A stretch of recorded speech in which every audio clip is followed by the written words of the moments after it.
Have you ever considered the precautions necessary when engaging in intimate activities with a sex worker? Today we're going to delve into this topic, shedding light on the importance of practicing safe sex, particularly with sex workers. It's crucial to remember that sex workers, like everyone else, have a right to safety and respect.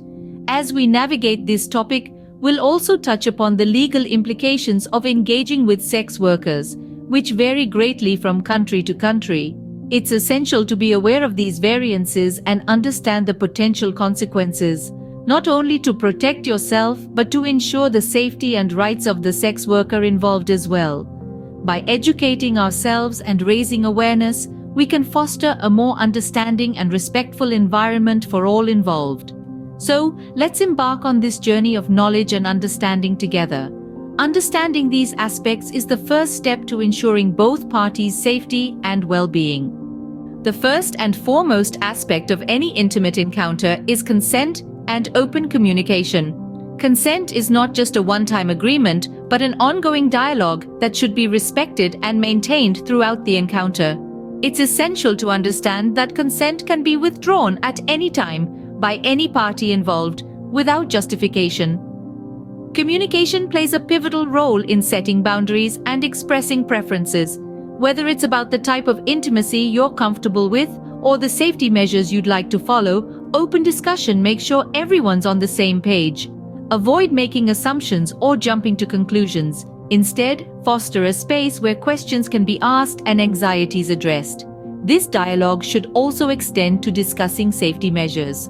Whether you're discussing the use of protection or the need for regular health checks, these conversations are critical for ensuring a safe and enjoyable experience. Remember, open and respectful communication is the cornerstone of any sexual encounter. Now, let's delve into the practical precautions that should be part of every sexual encounter. The cornerstone of safe sex is the use of protection.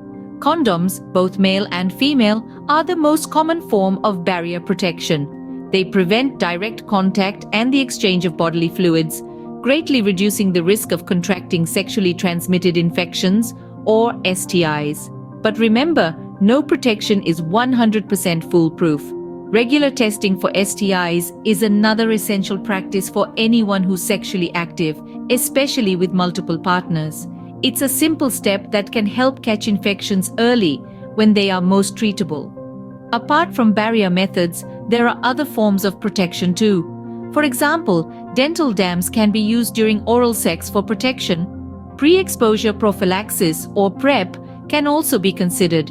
It's a medication that, when taken regularly, can significantly reduce the risk of contracting HIV. It's particularly advisable for individuals who are at high risk. Personal hygiene is another critical aspect of safe sex. Washing before and after sex helps prevent the spread of bacteria and viruses. It's also a sign of respect for your partner's health and well-being. Now let's touch on a topic that's often overlooked: sobriety. Alcohol and drugs can impair judgment and inhibit the ability to give or understand consent. They can also make people more likely to forget or neglect safe sex practices. So it's best to ensure that all parties involved are sober during these encounters. Lastly, remember that safe sex isn't just about avoiding STIs or unwanted pregnancies. It also contributes to mental peace and emotional well-being. Knowing you're taking steps to protect yourself and your partner can alleviate anxiety and promote a more positive sexual experience. Safe sex practices are not only about physical health, they also contribute to mental peace and emotional well-being. Finally, let's address an aspect that often goes unnoticed: the importance of treating sex workers with respect and dignity. Just as you would with any other professional, it's crucial to acknowledge the service provided by sex workers as legitimate and valuable. They deserve the same level of professionalism, courtesy, and respect as anyone else in a service industry. It's important to respect the boundaries they set and adhere to their terms of service. This isn't just about legality or safety, it's about acknowledging their autonomy and expertise in their profession. We must also challenge any internalized stigma or prejudice we may harbor against sex workers. These biases are not only harmful, but they also create barriers to understanding and compassion. Remember, sex work is work. It is a profession chosen by individuals for a variety of reasons, and they deserve our respect, not our judgment. Respect and dignity are not optional. They are essential in every interaction, including those with sex workers.